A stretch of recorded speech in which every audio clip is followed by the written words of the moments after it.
या तो किसी इंडियन फिल्म की कॉपी या कोई अंग्रेजी फिल्म मैंने देखा हुआ है, जरूर होगी, बट मैंने देखा हुआ है।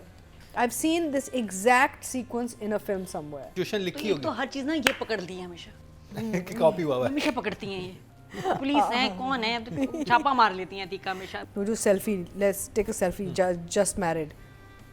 I don't know where, and I'm really, I'm frustrated because I can't remember where I've seen the scene before. But it's a lift, and I have a problem with these lifts. I have a problem when people copy an idea. And मुझे समझ नहीं आ रहा कि ये कासिम ने क्यों copy किया है। हमेशा पकड़ती है। एक और सीन भी पकड़ा था ना इन्होंने कि इसकी एंडिंग थी वो वाली, वो नूरजहां की भी इन्होंने पकड़ ली। Letter that she wrote to the daughter-in-law was a complete copy of the Rocky and Rani वाली फिल्म का letter. लेकिन वो ज्यादा बड़ी कॉपी थी। ये तो है। एक सिचुएशन मेरे ख्याल है कि पकड़ लेती है। जी मुझे जो बात बहुत अच्छी लगी वो ये कि दोनों एपिसोड्स का जो फ्रीज था वो अच्छी जगह था। यूजुअली ये होता है क्योंकि अब गड़बड़ ये है कि स्क्रिप्ट पे एक चीज़ लिखी जाती है और वो फ्रॉम ड्यूरेशन एडिट टाइम ये वो फलाम करके ना वो आगे पीछे कर देते हैं क्लोजिंग ऑफ एपिसोड ना फ्रीज ऑफ एपिसोड। और वो हमेशा तो अक्सर ये होता है कि आपको बड़ा लूक वार्म सा एक वो फ्रीज मिलता है। दोनों एपिसोड के फ्रीज बहुत अच्छे थे। पहले एपिसोड में था कि वो शादी पे हाँ कर देता है कि मैं ये जिम्मेदारी लेने के लिए तैयार हूँ, that was a good place to freeze. और सेकंड में ये था कि बेसिकली ये क्या कहते हैं इसका कि तुमने मुझे छुपाया हुआ है और वो फिर वो एक तस्वीर लेता है। अच्छा by the way that taking selfie and hashtag just married is a copy from somewhere. Is it? हाँ, या तो किसी इंडियन फिल्म की कॉपी या कोई अंग्रेजी फिल्म मैंने देखा हुआ है, जरूर होगी, बट मैंने देखा हुआ है। I've seen this exact sequence in a film somewhere. अब मुझे याद नहीं आ रहा कि ये वो उसका है कहाँ देखा है मैंने, but it was a complete copy of somewhere. मुझे बाद में याद आएगा, लेकिन it's a scene I've seen, but for the drama ये फ्रीज बड़ा अच्छा था कि अब वो पब्लिकली अनाउंस करेगा कि मेरी शादी हो। अब सबके रिएक्शन आएंगे अगले एपिसोड में। एंड आई फेल्ट कि दोनों एपिसोड जो है ना बेसिकली वो कहानी को आगे बढ़ाने के लिए किए गए हैं ये episodes. So from that point of view I was happy with them. I loved Mohammad Ahmad's work. सबसे ज़्यादा जो मुझे काम अच्छा लगा इन एपिसोड में वो था मोहम्मद अहमद का। Just fantastic. जो उन्होंने सुन मेरे दिल में 4th एपिसोड में हमें जो परफॉर्मेंस दी थी, मैचिंग ऑन दैट लेवल मुझे लगा कि इधर इनकी वो उस लेवल की परफॉर्मेंस थी इनमें। So I was delighted to see Ahmad, although Ahmad I don't like seeing you crying so much, लेकिन ये कि काम बड़ा अच्छा था। वाह वाह वाह वाह। So I was okay, I was happy and मेरे लिए they worked. So one thumbs up. तो I think story has moved well, यानी कि कहानी आगे बढ़ी है, उसमें अब चेंजेस आई हैं। अब I am looking forward to कोई जो शहरियार और उष्णा की जो ये निकाह हो गया और उसको मूव कर गया है, तो ये कहाँ जाएगी कहानी, you know. So I am excited about the upcoming episodes के आगे what's going to happen. I mean, to some extent, it's a predictable story. Let's be very honest. अब ना predictability काफ़ी आ चुकी है इसमें। Like आपको कुछ पता चल रहा है कि या ये होगा, ये होगा, तो आपके ख्याल में क्या होगा? पहले तो हम लोग बहुत हमें कोई क्लू नहीं था कि क्या होने वाला है। अब क्या लग रहा है? इसमें तो ये है ना कि देखिए अब इससे अनाउंस कर दिया कि शादी कर दिया, फिर फैमिली ड्रामा और बढ़ जाएगा। So do you think ये राहिम का प्लान है या राहिम? अब कोई प्लान नहीं है भाई, सारी कहानी क्लियर है।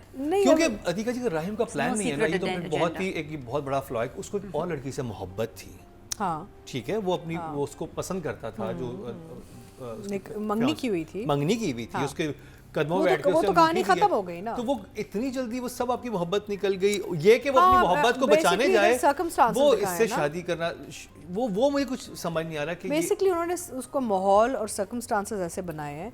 ही obviously feels sympathetic towards the girl because the girl was obviously abused by the younger brother, ठीक है ना। तो एक sympathy, basically he is the hero of the play, तो ही इज उसके कंपैशन दिखा रहे हैं। कोई रीजन स्ट्रांग बनाते या तो प्लान हो। मुझे ये लगता है कि प्लान किस चीज़ का, किस किस्म का कि मैं अब ये से प्लानिंग से शादी करता हूँ और फिर मैं, क्योंकि यही वो इंसान है जिसको पता है कि मैं बेकसूर हूँ, हाँ तो इसलिए बर्दाश्त कर एम्पैथी। तो शादी से क्या फर्क पड़ेगा? आई डोंट नो, ये नहीं, I don't think there is any plan. I think basically he just shown as a compassionate man who is willing to actually help this girl out because he knows इसके साथ ज़्यादती हुई है। I think that ये clear। लड़की उस पर इल्जाम लगाई जा रही है बार-बार, वो जेल में उस पर गुस्से होके आया है। बट वो ही ना अब हीरो बन रहा है ना, हीरो उसको बर्दाश्त कर रहा है। सो मुझे लगता है कि आगे जाके अब ये फैमिली ड्रामा शहरियार की फैमिली की तरफ ना उसकी तरफ बढ़ जाएगा। बिकॉज वहाँ पे अभी धमाका मचेगा कि उसने एक्चुअली इस लड़की से शादी कर ली है। एंड देन ऑल्सो आगे जाके केस वेस जो भी है ना चलेगा, अब कॉम्प्लिकेशन शुरू हो जाएगी because obviously end of the day he is married the girl who's been attacked by the brother, the step brother, which means कि आगे जाके the brother is going to get into trouble. तो वो complications अब आएंगी हमारे सामने ना। So I think otherwise, so to me it seems like a very predictable track right now, unless कोई अनयूजुअल चीज़ हो गई। मुझे काफ़ी प्रिडिक्टेबल लग रहा है अभी, but I am enjoying it. I think the story is moving really well. I am into the characters, I am into the कहानी। So I would give the writer 7। Very good job. अच्छा, so मुझे ये था कि overall the episodes worked for me, यानी कि I like the way he handled it and all. And direction में मुझे, I mean you are looking at it from a director's point of view ना, I wasn't looking at from a director's point, I was looking as a viewer. तो I thought it was okay. मुझे जो problem हो रही थी वो था second episode जो हमारे ये 18th एपिसोड का फ्रीज पे ना, वो जो selfie, let's take a selfie just married, I don't know where, and I'm really frustrated because I can't remember where I've seen the scene before, but it's a lift, and I have a problem with these lifts. I have a problem when people copy an idea, and मुझे समझ नहीं आ रहा कि ये कासिम ने क्यों copy किया है। So I'm sure he's seen whatever film I can't get to right now. Qasim ने नहीं किया होगा, तो राइटर ने सिचुएशन लिखी होगी। तो हर चीज़ ना ये पकड़ ली है हमेशा कि कॉपी हुआ है, हमेशा पकड़ती हैं ये। पुलिस है कौन है, अब छापा मार लेती हैं अतीका हमेशा पकड़ती है। एक और सीन भी पकड़ा था ना इन्होंने कि इसकी एंडिंग थी वो वाली, वो नूरजहां की भी इन्होंने पकड़ ली। Letter that she wrote to the daughter in law was a complete copy of the Rocky and Rani वाली फिल्म का लेटर, लेकिन वो ज्यादा बड़ी कॉपी थी। ये तो सिचुएशन मेरे ख्याल है कि पकड़ लेती है, ये कॉपी है, चाहे राइटर ने लिखा या डायरेक्टर ने लिखा। प्लेजरिज्म पे पकड़ लेती हैं ये, because I have seen it, I don't remember what film where, but I so clearly remember seeing the scene in another play or film somewhere, comment में आ जाएगा many years ago। शायद कोई बता दे प्लीज, अगर आपको पता है, ऑडियंस से गुजारिश है, अल्लाह नाम लिख दें। But I was like, why would they could have done it in a different way। But Atika ji, writer ने अब लिख दिया, क्योंकि मुझे अब जहन में है, उस वक्त जहन में नहीं है कि जो उसने हत्या की इज्जत का दावा जो किया हुआ है उस पर गिरफ्तारी अमल में नहीं आती until unless कोई जज वर्डिक्ट ना दे कि इस इंसान ने केस चलने के बाद होने के बाद वहाँ पे बात करते हैं और वो आके उसको गिरफ्तार करके ले जाते हैं। ये एक बहुत बड़ा भंड नहीं है, डायरेक्टर को सोचना ही चाहिए था, ये किसी लॉयर से पूछ लेता, राइटर पूछ लेता। ये है, there is 2-3 problems, but so emotionally charge, so emotionally कि पता नहीं कि ये 1947 में आज़ादी की तहरीक में सबसे आगे थी और अब ये जो है गद्दार होगी और अंग्रेज फौज इसको लेके जा रही है, वहाँ का दुपट्टा लेके भागते हुए आना। मेरी इतनी तारीफें की तुम लोगों ने ऐसे ही ना डाउन कर दिया सीन को। What is wrong with you people? ये भी हो सकता है किसी सीन की, नहीं देखो हर तरह के व्यूअर्स होते हैं। So anyway, but otherwise overall it works for me. I'll give Qasim a 7. Very good job। समझ आई? हाँ, इतना आपका इतना इम्पोर्टेंट रोल है। अतीका जी जी, एमन यानी उष्णा शाह, कुछ सीन अच्छे किए हैं उष्णा ने। मुझे जैसे जब वालिद के साथ वो बात कर रही है, एक्शन रिएक्शन, आई लाइक्ड दो सीन्स। इतने नहीं अटके जितने इनको अटके, मुझे इतने नहीं अटके।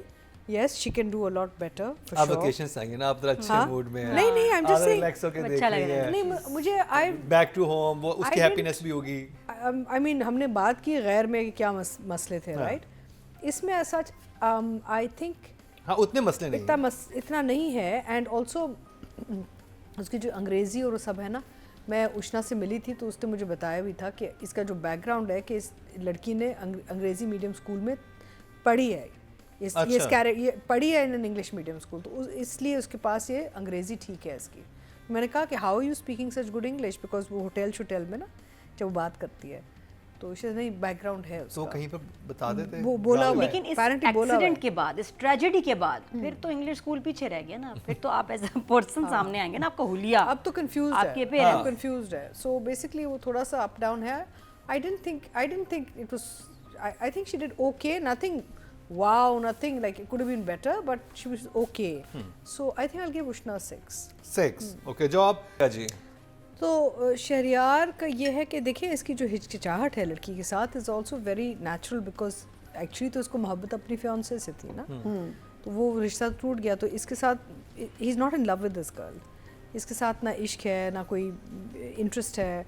इससे तो आउट ऑफ कंपैशन इससे शादी कर ली कि इसको इसकी इज़्ज़त बचानी है ना, फंस गया एक सिचुएशन में।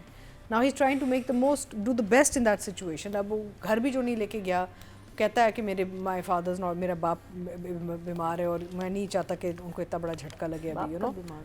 एंड हाँ, and he says I don't want to take her home एक दफा आया था ना डॉक्टर, आया था। हाँ हाँ, नहीं बाप तो ठीक लेकिन है, उसके बाद तो बाप गुंडा भी बना हुआ। बट he says कि my father's not well or something, हाँ, he ऐसा does, ना, हाँ कहता है कि घर पे फादर लेकिन बाप तो ठीक है। तो वो लेके गया है कि अपने किसी गेस्ट हाउस या जो भी आई डोंट व्हाटएवर हाउस उसका घर है। उसका घर है, कहता है मेरे वो बहुत सारे घर है तो एक घर ही हाँ, सो बेसिकली वो भी जस्टिफाई हो जाता है कि वो क्यों इधर लेके आया है। फिर वो उसको इतना टॉन्ट करती है कि तुम मुझे छुपा के रखा है क्योंकि तुम्हारा एक मकसद है, तुम मुझे एक्चुअली मारना चाह रहे हो, that's why you are hiding it from the world and all that. So then उसको भी काउंटर कर रहा है। So he is basically he is reacting to the circumstances. ठीक है जी, मेरा क्वेश्चन है, हमने वहाँ पे तो सुना कि उसके बाप जो मोहम्मद अहमद साहब के जितने भी डायलॉग्स अपनी बेटी से, उन्होंने कहा कि इस शादी की वजह से सब तुम्हें कल्प्रेट समझेंगे ना, कि तुम्हारा अपना कोई एजेंडा था जिसकी वजह से तुमने इसे ट्रैप किया। बेटी को कह रहे थे। अब जब ये शादी करता है तो वो जो इल्जाम इस पे लग रहे थे वो इस पे ये भी नहीं इसके ऊपर आ जाते सारे, इसके ऊपर भी आएंगे ना इल्जाम। So he is reacting to the circumstances. उसको इस लड़की के लिए वो है थोड़ी सी वो एम्पैथी है, like you know he feels for her कि she is gotten stuck in a bad place, बीमार है, एक्सीडेंट हुआ है, हेड इंजरी है, ठीक है ना। तो out of the goodness of his heart he is married हर। अब वो रिएक्ट कर रहा है कि भाई क्या करना है, मैंने इसको कैसे हेल्प करना है। एंड ही ऑल्सो नोज कि इसकी फैमिली कैसी है ना, अपनी फैमिली, कि बाप क्या कर सकता है, वो दूसरा भाई ने क्या किया है, हाँ, बाप ने तो नया स्टेप मदर क्या कर रही है, वो भी तो देख रहा है ना, देख रहा है सुतीली माँ क्या कर, you know, like he is seeing the background also. So I think he's okay. I think he's doing a good job with the character as per the requirement of the character. I'll give him an 8. 8